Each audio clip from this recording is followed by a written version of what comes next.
Today's episode of the Sunday Night Talk is up and ready with me and Omar Carmona. It's Sunday night. That's right. We discuss that is all that is happening in the NFL and beyond. Here for your listening pleasure. Hey, don't forget, if you are new to my channel, check out Running It Back. That is my long-form interview show where I discuss pretty much everything with people. Friends, colleagues, fellow professionals, join me. And we get into it. We get into their lives, my lives. They listen to me rant. You're going to learn something. Comes out every Thursday. A new one coming out this week. But right now, it's the Sunday Night Talk with Omar Carmona. He is jazzed up. His team won. My team lost. We had to have a talk about it. And as a special feature for the awards this week, it is a very, very special Matthew McConaughey edition of the awards. Who saw that coming? It's up and ready right now. Get ready. Omar Carmona and me. Las Vegas Raiders, did you win today? Be a lot cooler if you did. Sunday Night Talk right now.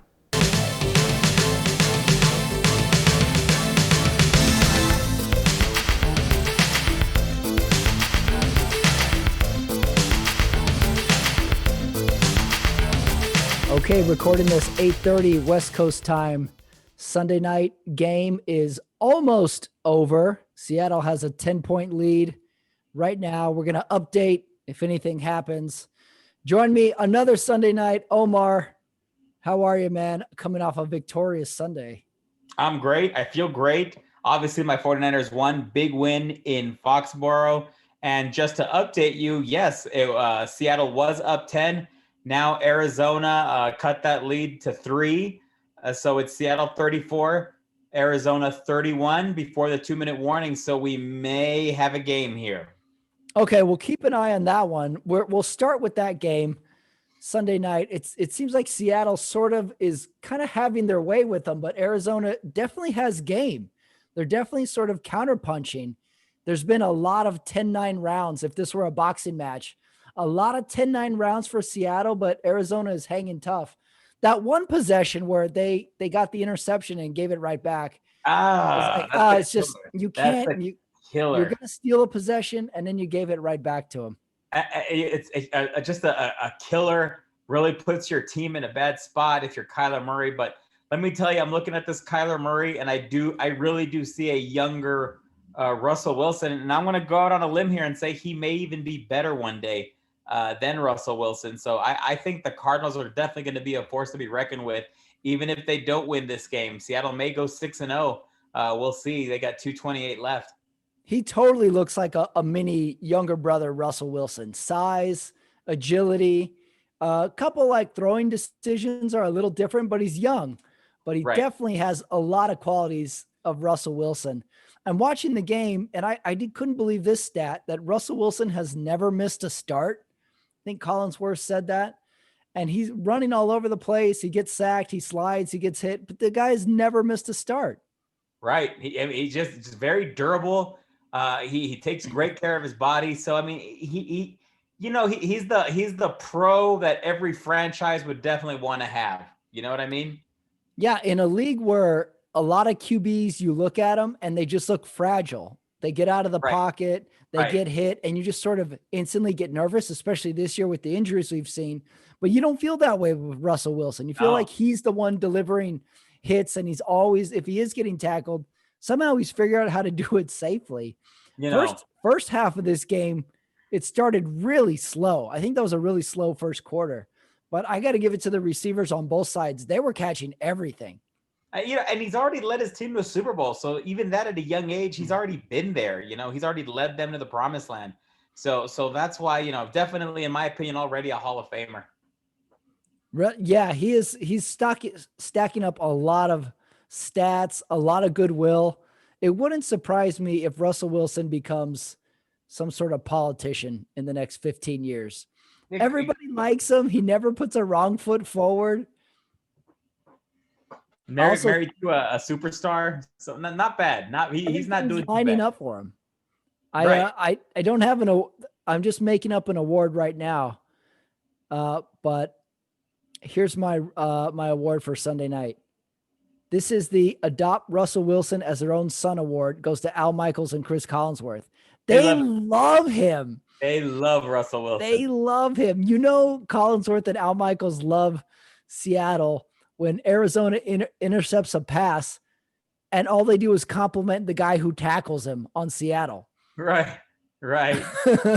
They love Seattle. They love, They for years they've gotten a kick out of covering Russell Wilson and the Seahawks. Yeah, he's so sharp. He's hitting receivers with the little like lob passes. He's out of the pocket making the correct throws.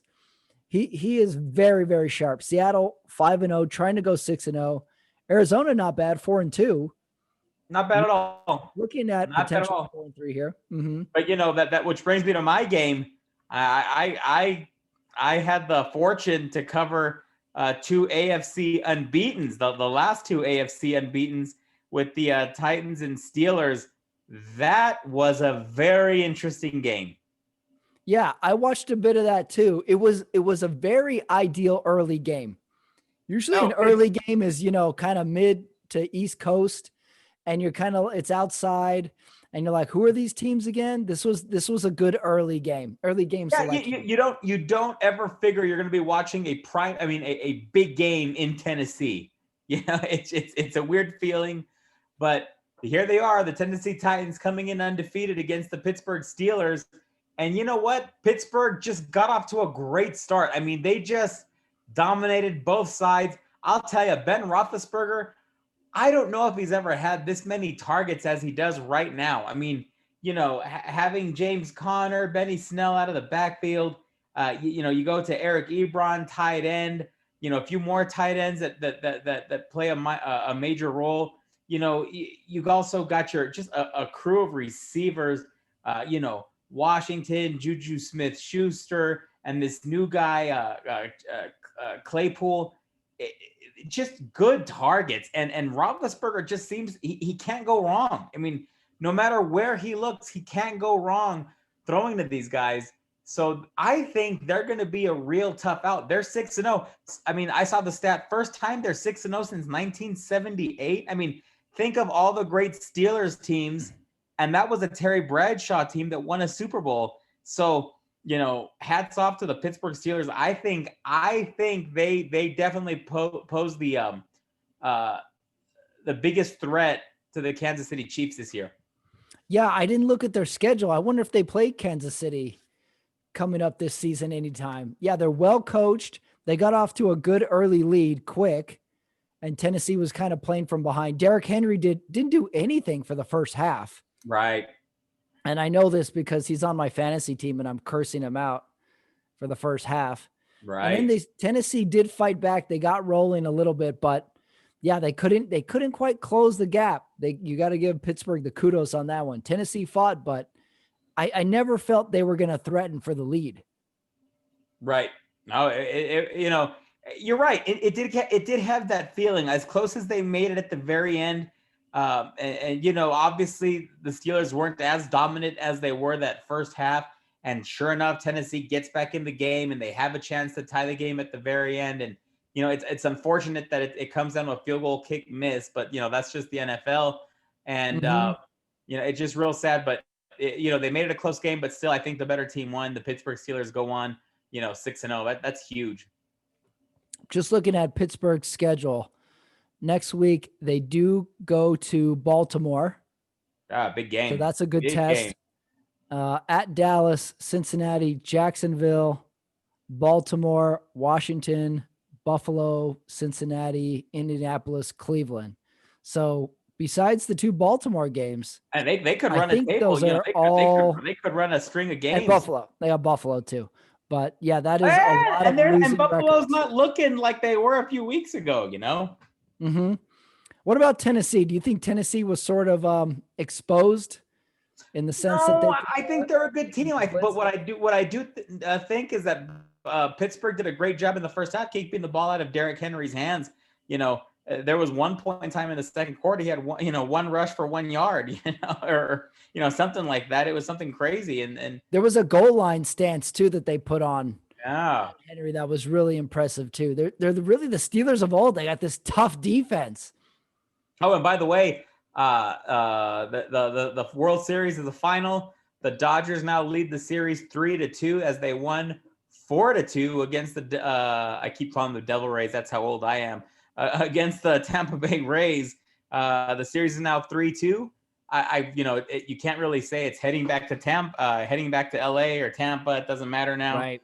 But the Dodgers 1 win away from closing this series out. The Dodgers are like the 90s Braves. Remember the 90s Braves, how dominant they were, but they just never, ever won a series. They got so close, but there was that one year, I think it was 95, where the Braves finally won. They only won one. They only won one Was title. it just one? I was wondering that. It's just one. They just won one title, and it was the year after the strike. They beat the Indians in 95, and that may be something the Dodgers are doing now. That this may be their one. So we'll see what happens to the Dodgers. Yeah. And when did Tampa Bay just become the Rays? When did they drop the Devil?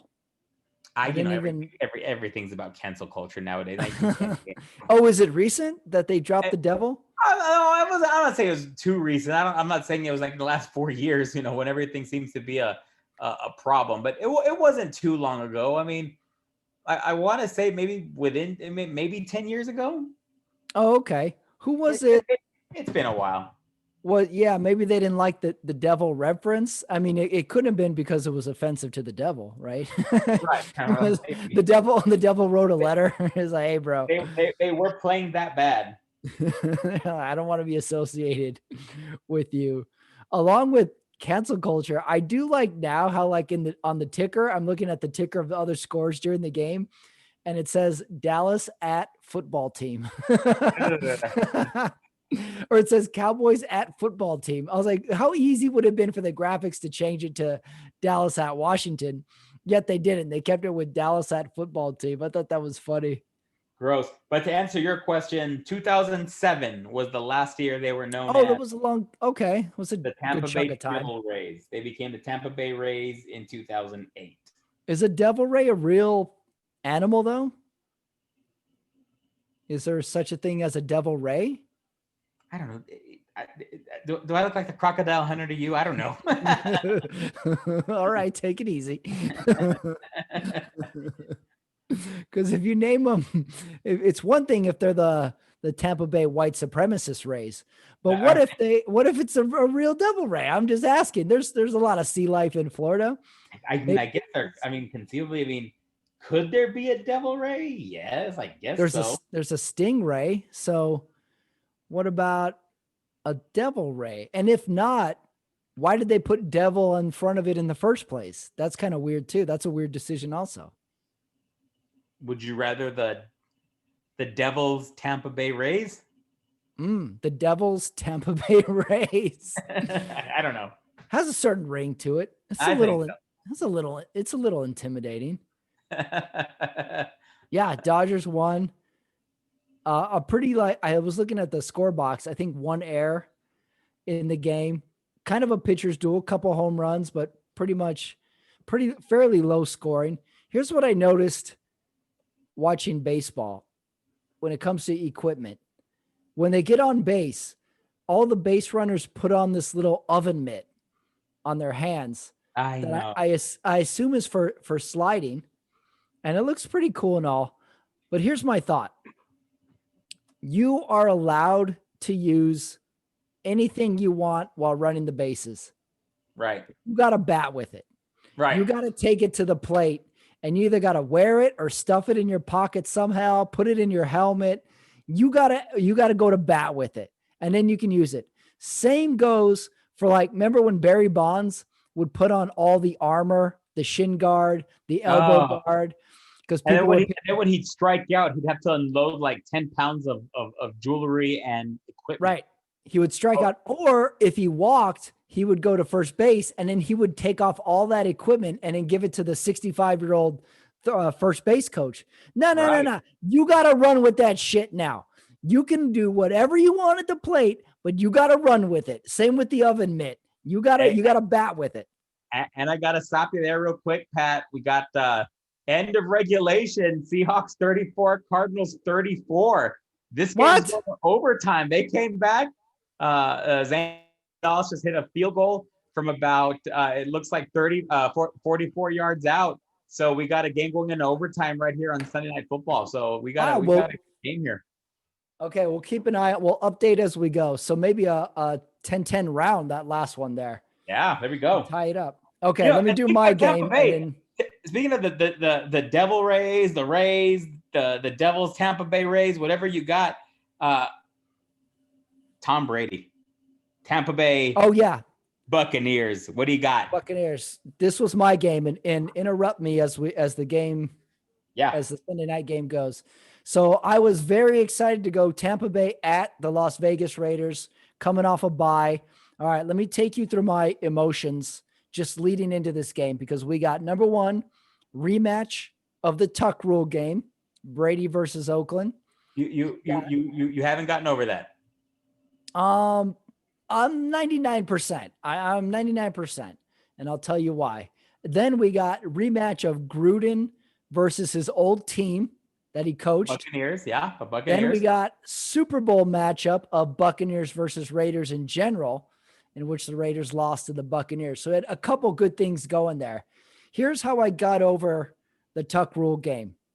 First of all, it was not a conference championship game. It was the divisional round. Right. So there was still games to be played after it. Upon deep research, that Tuck Rule, we all complain about the Tuck Rule. However, that rule had happened twice already that season. One game involving the Patriots. So as soon as you read the rule, even though the rule may kind of suck, you're like, oh shit, this is going to be upheld. Right. Not that controversial when you read the letter of the law. Lastly, 1978, Patriots at Oakland. Oakland does not convert a fourth down, yet there's a flag on the field. Sugar Bear Hamilton hits Kenny Stabler, and they call a roughing the passer penalty, and it was not a roughing the passer penalty. Very ticky-tack. Raiders get the penalty. They go on to the Super Bowl. They win that Super Bowl. So in the big picture of things, I got over it by a little karma on that one. We got the roughing the passer a long time ago. They got the Tuck Rule. You're not a little bit upset, maybe just a little bit upset that the historians credit that game as being Tom Brady's, I guess, launching pad to Hall of Fame greatness, to greatest of all time greatness. Mm-hmm. What do you think about that? Yeah, that's upsetting because we had such a good Raiders team. And then I think that was Gruden's last year with Oakland. Yeah. And then I think the Raiders go to the Super Bowl the year after, or maybe the year after that. No, the year after. The year after, in which they lose to the Buccaneers. So kind of bittersweet because Gruden doesn't stick around. Brady gets super big. You got to have that one big coming out party game. Brady, Montana has it with the catch. You got to have the one big coming out party game. It's also kind of bittersweet too, is that team that Gruden took over, in my opinion, really was Tony Dungy's team. That's a good point too. And that was kind of bittersweet too, because, Tony Dungy's Bucs teams work so hard, and, they're the Tampa Bay Buccaneers. Not much is expected from them. They make the playoffs, and then they get, they advance further along in the playoffs every year. And then next thing you know, it's like they get bounced when they go far one year, and then Gruden comes in, takes over, and he's Super Bowl champion. So that's kind of bittersweet too. But you feel good for Coach Dungy as he eventually got it with the Indianapolis Colts and Peyton Manning. I am glad he eventually got one. Yeah, Gruden was on a little bit of mop-up duty with that Bucs team, because he came into a pretty stacked team. And then he didn't have a good coaching career after that. He kind of lounged around for a couple of years after that, and then he was out of the league. That defense got Brad Johnson a Super Bowl ring. So that's all I need to say about that defense. Yeah, we all become old men when we start arguing defense wins championships. We saw it with Tampa Bay. We saw it with Baltimore a year before or after. I forget which year it was. with a Trent Dilfer Super Bowl ring. So I've gotten over it for the most part. But leading into this game, I felt good for the first quarter and then it fell apart, mainly because there was a fake punt that Vegas converted. I was like, oh, this might be our game. Things might go our way. And it just fell apart. It really just did. Fell apart. Bad throws. Just overmatched. Not get off the field. Las Vegas defense could not get off the field on third downs. The Raiders just seemed very overmatched. And you know what? Maybe it's time to give these Buccaneers some credit. It seems like, everyone talks about you can't really put a dream team together like this. But you know what? Maybe Tom Brady can. Maybe he can get all these pieces working together. And so they're going to be interesting to see coming out of the NFC, because right now, aside from the Seahawks, who are, having their hands full with the Cardinals right now, I don't think there's an overwhelming favorite out of the NFC to come out and win it. With all the 49ers injuries, you never know what kind of Rams team you're going to get. You don't know what kind of Packers team you're going to get. Teams that have fallen off the face of the planet, like the Vikings, the Falcons. So I think it's definitely wide open. And I really do think this isn't the same, Saints team. So I definitely think that it's there for the Buccaneers to possibly make a deep run. Yeah. And then just to wrap up the Oakland game, like, we could have another COVID corner, and we have another good that's true Super Bowl reference from the Tampa Bay Oakland Super Bowl. Remember, Oakland had that offensive lineman that went AWOL the week of the Super Bowl? Barrett Robbins. And he disappeared to Mexico, and they were like, oh, we don't know where he is. He didn't play in the Super Bowl. And then this week, Vegas they have to send home their offensive line, 5 offensive linemen, because they had close contact with somebody who got a positive. Right. So they had to send home 5 offensive linemen. 4 of them get to come back to the game. One of them got injured, I think, in the second or third quarter. So offensive line bug bit us again. Super Bowl 20 years ago. And then as they're Vegas now, and they just kind of had a flat second half. There was a moment where they stopped Tampa Bay on a couple of third downs in the third quarter, but never put anything together. Never put it together. Disappointing loss. We could argue maybe a better offensive line showing in a week or two, but disappointing. Carr was not good. No. Missed a lot of throws. Played hard, but missed a lot of throws. So disappointing game. That was a rough one. And then just to piggyback, Antonio Brown is going to be on these Buccaneers come week 9. Yeah, for sure. I mean, look, the rich got richer. So, what if Antonio, they're like Antonio Brown is this wild card and they're signing him for 1-year contracts. Can you sign him for like a 1-game contract? Can you like, dude, we need 6 hours out of you. Right. What do you think? We're going to look at your Twitter every few hours to see if you still want to be here. Mm-hmm. Yeah. And if you don't, we'll just call it good. We're going to give you an hourly rate. What about that? Because it's so easy. We're like, all right, let's do a 1 year. And for these teams, I think a 1-year contract is pretty easy to negotiate and make happen with their payroll and their roster. So it's conceivable that Antonio Brown could just be signing 1-year contracts for the next 3 to 5 years. Oh yeah. I like it. How about other games you watched? What else did you tackle? What else did you catch? I don't want to give too much away for the awards segment. The Bills, they won, they're 5-2, but they didn't look all that great. Now we're 3 weeks in a row where Josh Allen looks okay. I mean, he's not looking like the MVP I thought he was going to be. The Saints beat the Panthers. Panthers, you know what? They're 3-4, but that's a new coach. It's a new quarterback. I really got to applaud the Panthers. They're not a bad football team. And then, you're like Teddy White Gloves, huh? I really like that guy. And then we got Baker Mayfield that seems to play a lot. The Browns seem to do a lot better when Odell Beckham is not around. So, it's an interesting, it's interesting. Cleveland, the rare Cleveland bounce back. I mean, if you're going to bounce back, it should be against Cincinnati, but they bounced back. They got the win against little Joey Burrow. I like it.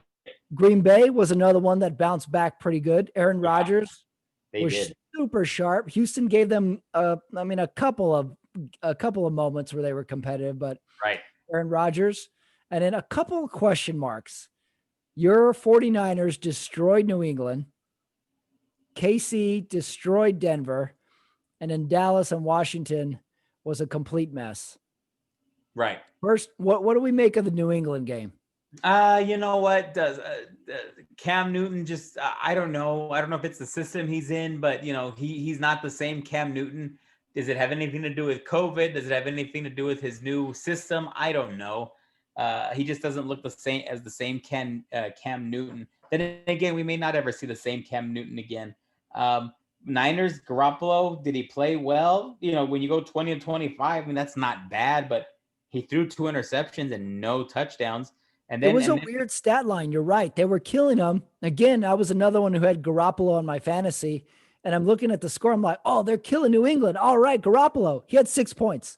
He had like 6 fantasy points. And then San Francisco's had 19 guys at 19 entries into the IR notebook this year. I mean, if you were to say a team had 10, you would call that injury ravaged. You know what I mean? Mm-hmm. But 19. So I don't think there's a Super Bowl hangover. I just think these guys can't stay healthy. Then we got this guy, Jackie Wilson Jr. He gets 3 rushing touchdowns on the ground in place of Mostert.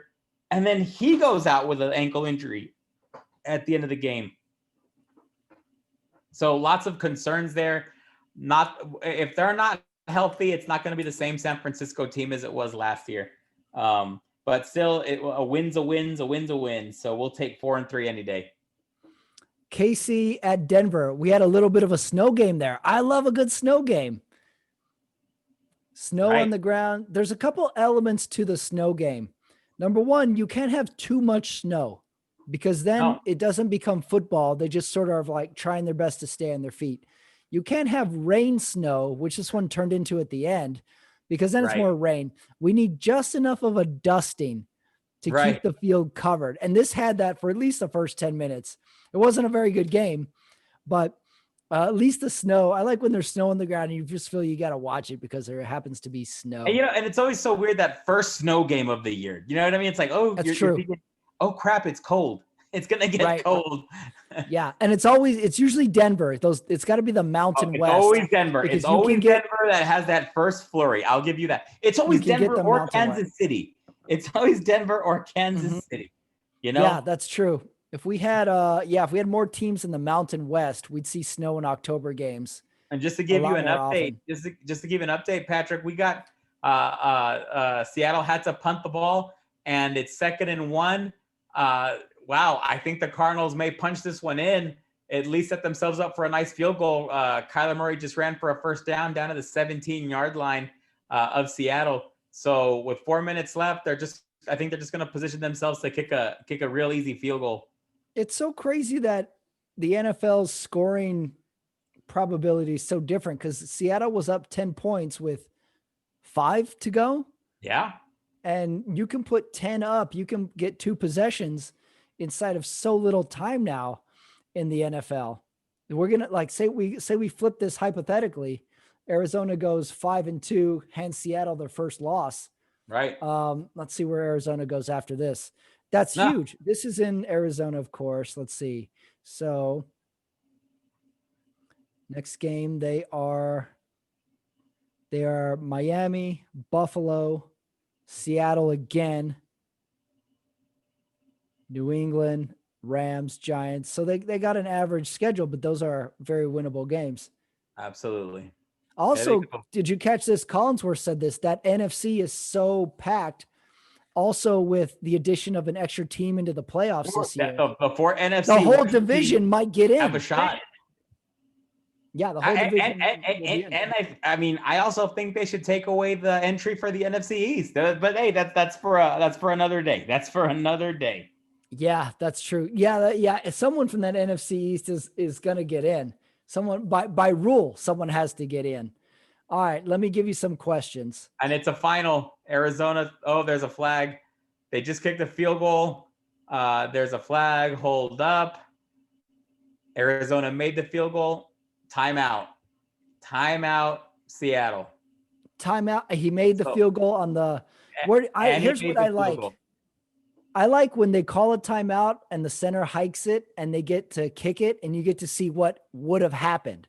I love that. So what, but there's the thoughts of that. There's some coaches that believe that by them making it, it puts more pressure on them. There's some coaches that believe you don't want to ever give them a shot at it because, they can check wind out. They can check, the trajectory out. I'm of the opinion you want them to kick it thinking, are they going to call a timeout? I think you want them to still think about that. So I would not. And look, here we go.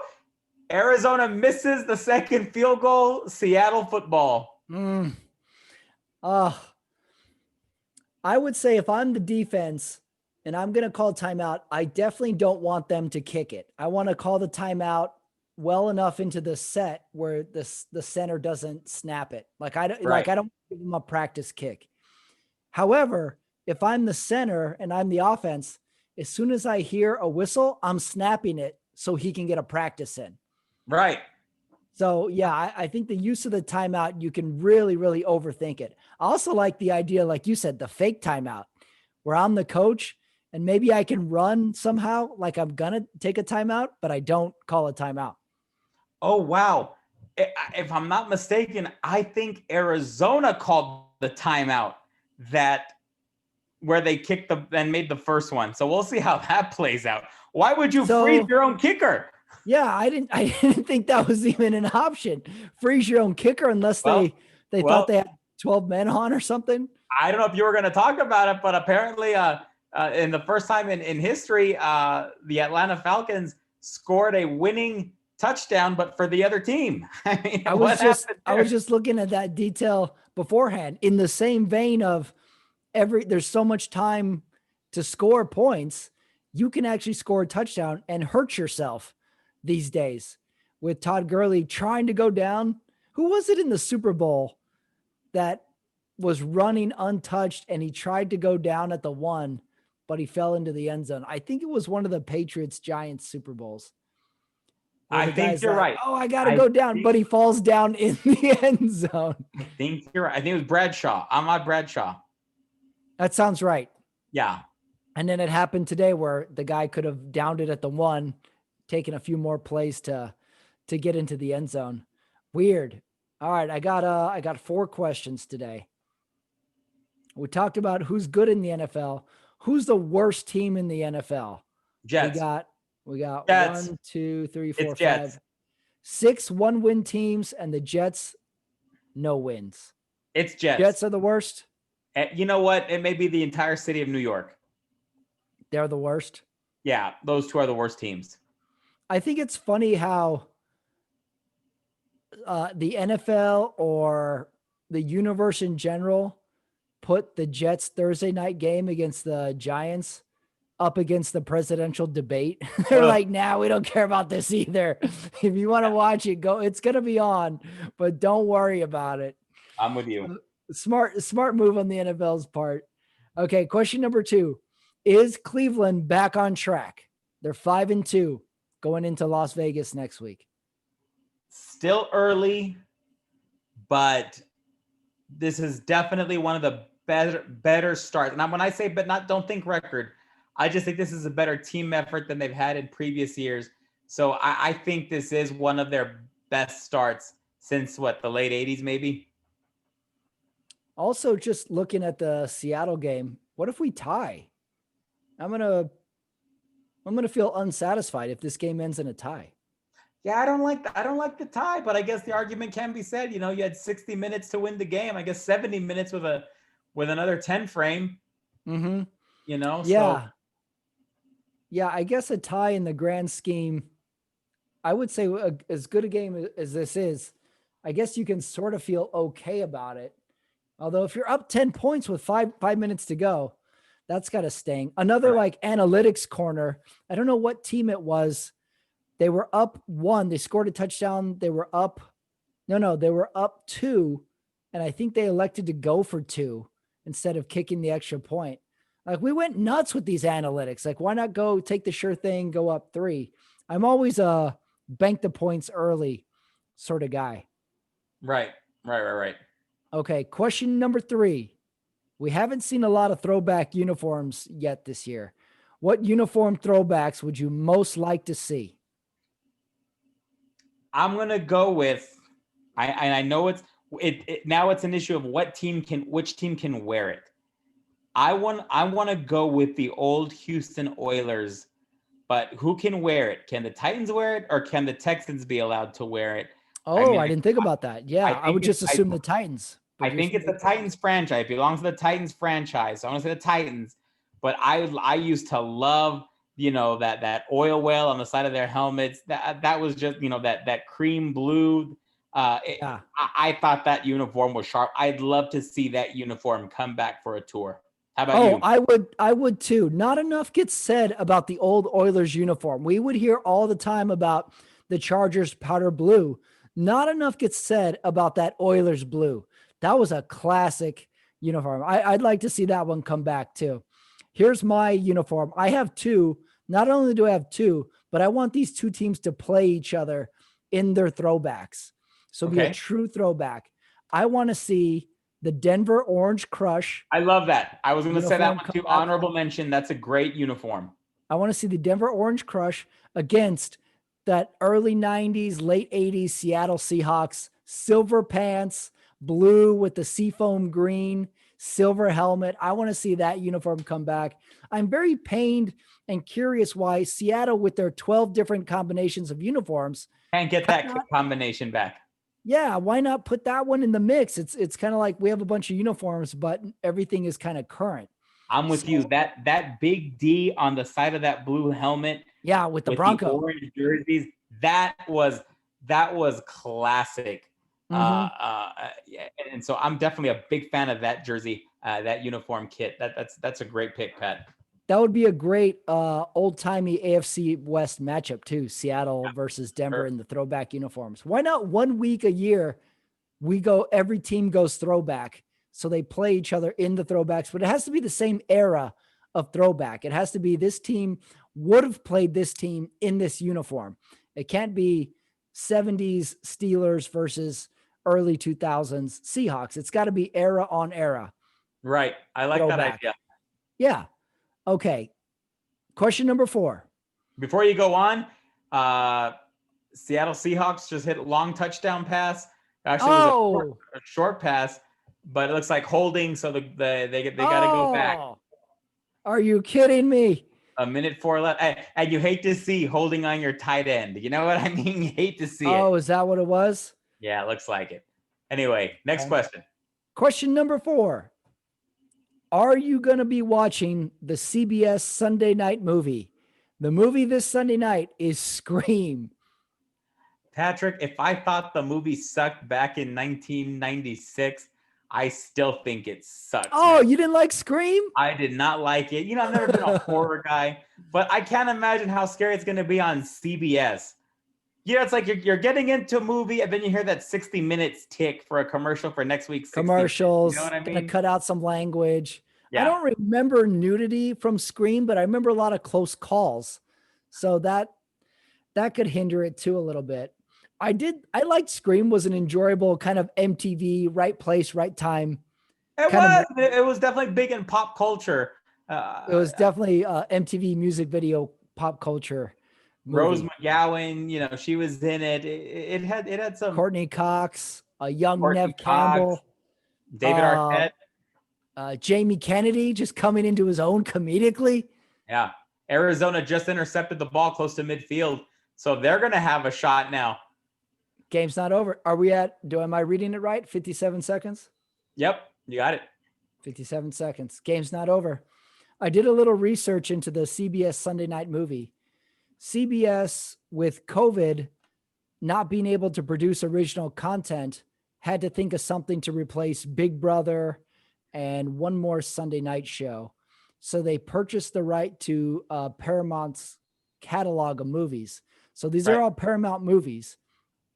And there's the first 2 were Old School, and I forget what the second one was, but they went with 2 back to school movies. Now they're going with, was it one Clueless? Oh, Clueless. They went with 2 kind of school movies. Now they're going with the Halloween theme. And then they have 2 more weeks of Sunday night movies, Star Trek Beyond and Coming to America to close it out. A lot of range in the Sunday night movie. I may watch that one. Which one? Star Trek or Coming to America? No, Coming to America. Coming to America. Take us to Queens. All right. As a suggestion, what movie would you suggest for the CBS Sunday night movie? You get to put on your TV executive hat. How about A Few Good Men? And I say because that'd be good. I don't know if that's a Paramount movie. I would definitely like to see that movie. You're right. I'd have to look to see what's a Paramount, but I think you got to go dramatic. You know, I mean, I don't think it should be comedy. I don't think it should be rom-com. We had a lot of comedies except for Star Trek. I would like to see just a flat-out drama because it's one of those movies where like the drama's at the very end. So, like you're gonna have a build-up from the end of the football game to 60 minutes to then a movie and then to build up and then the nightly news. You might as well just have a big dramatic build-up. So I'd say go with a drama and let's do A Few Good Men. I like that angle. Go with a drama. If I were to suggest one, I didn't check if this is Paramount also, but I would go with Crimson Tide as my CBS Sunday night movie. I love that movie. I think that's Tony Scott as well. I like it. I like that. But I did look up other Paramount movies. Paramount is Marvel. They have all the Marvel movies. Right. They have the Mission Impossible movies. Nice. But here's what I would suggest. They should play Top Gun. Top Gun is a Paramount movie. The reboot to Top Gun is coming out. Get everybody jazzed for Top Gun, and you play the original 1985 Top Gun movie as the CBS Sunday night movie. That's my suggestion. They could do it. Okay. I got, what's next? The awards. Did the game go final? Not yet. So they're still going. 25 seconds left. 3rd and 3. And Kyler goes to the end zone. And they're gonna have to kick a field goal. What yard line are they on? It's gonna be a 42-yarder, so not a give me. Okay. All right. I'm gonna start off the awards. You interrupt me.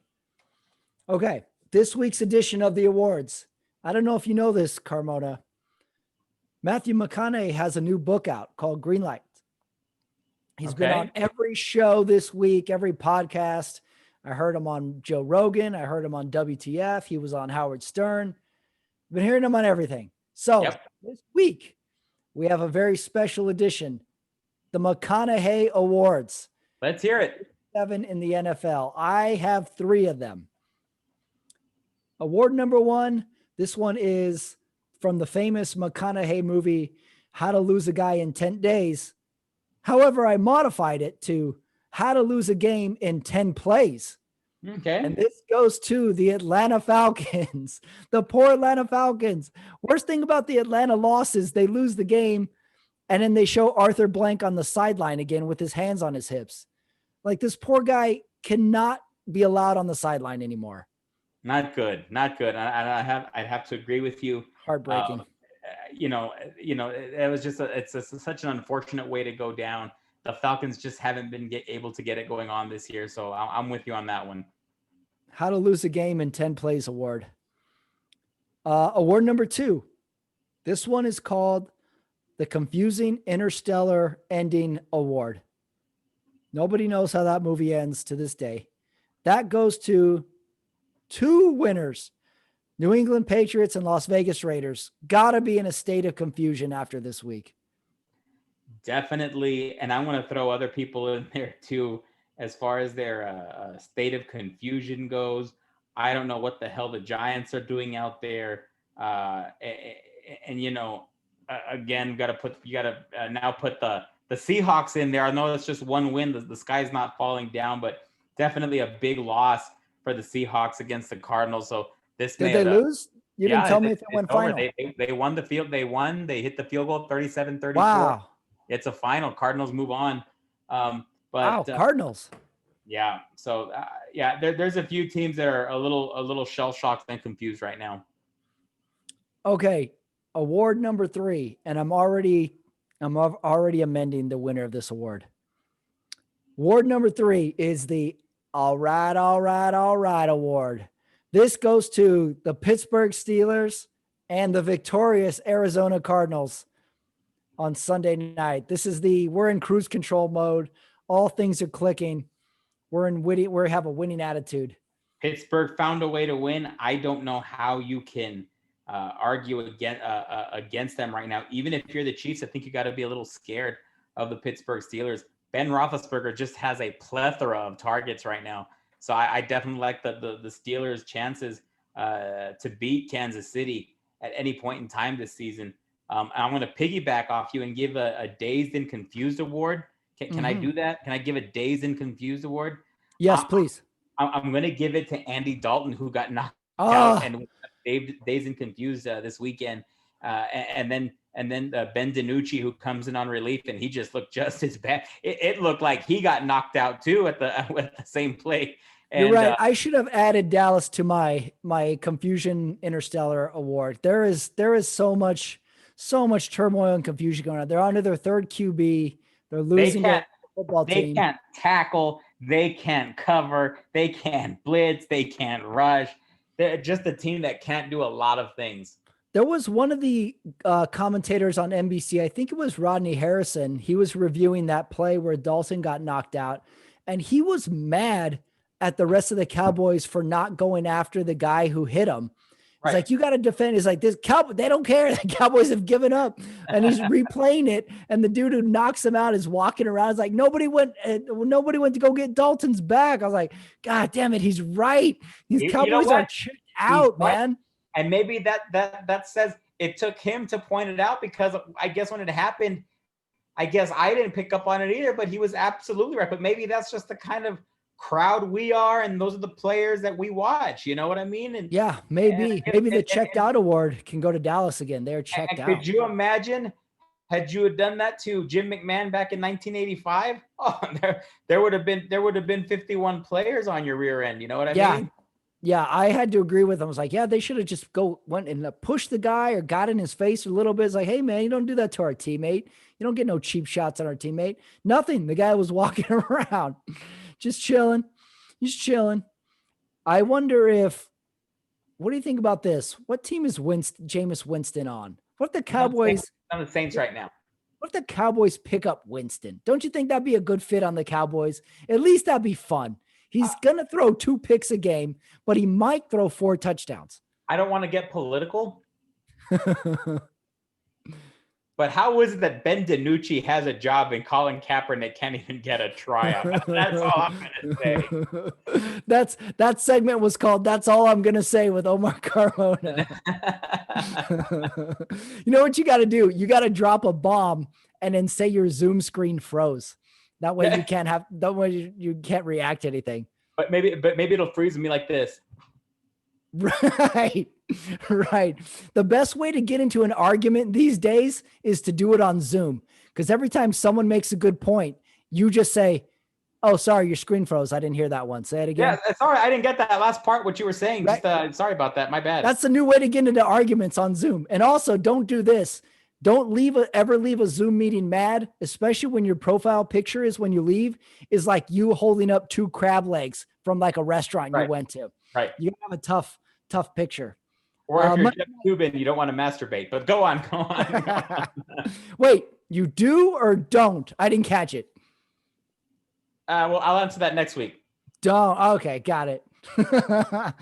You look at it as a problem. I look at it as multitasking. Monday night predictions, Chicago at Rams. This has a lot of fun potential. It does. Think so? You agree? It has some potential. I do think the Rams are the better team. Again, I think we've talked about it every week. I'm still not convinced whether it's Trubisky or Foles. That's a good defense. Any defense with Khalil Mack, and I'm sure that stings you every now and then when you listen to the great defense led by Khalil Mack. But I definitely think that the Rams are definitely a cut above the Chicago Bears. Chicago at the Rams. I'm going to go 5-1 Chicago, 4-2 Rams. Who you like, Rams? I'm going to go Rams. I'm going to go 30-17. 32-17. Hold on. Let's go deep here. Rams are favored by 6, I think. So you would go Rams to cover? Yeah, for sure. Let me double check that. Rams 6 points at home, 4-2, 5-1. I don't like the Rams to cover. I will go Chicago with the points. Okay. That's Chicago fair. With the points. Let me check my data real quick. I think I saw 6. Not 100% sure though. Hold on. Here we go. 6 points. Rams are giving 6. Chicago to cover for me. I'm going to go with Rams to cover. Rams to cover. All right. Week 7 in the books. I got to go watch Scream. Carmona, good week. Good talking to you. Great talking to you. Have a good week. Okay, that is it for the Sunday Night Talk. Week 7. God, did we cover a lot of ground there. Got off the rails, as usual. But that's what Sunday nights are for. I hope you enjoyed it. Thank you, everyone who listened. Thank you, NFL, for having another successful week in the league. Baseball heating up, too. We're going to keep on top of that. Hey, how about Carmona's live updates of the Sunday night game? Guy's multi-talented. Thanks for listening, everybody. Enjoy the week. Talk to you soon.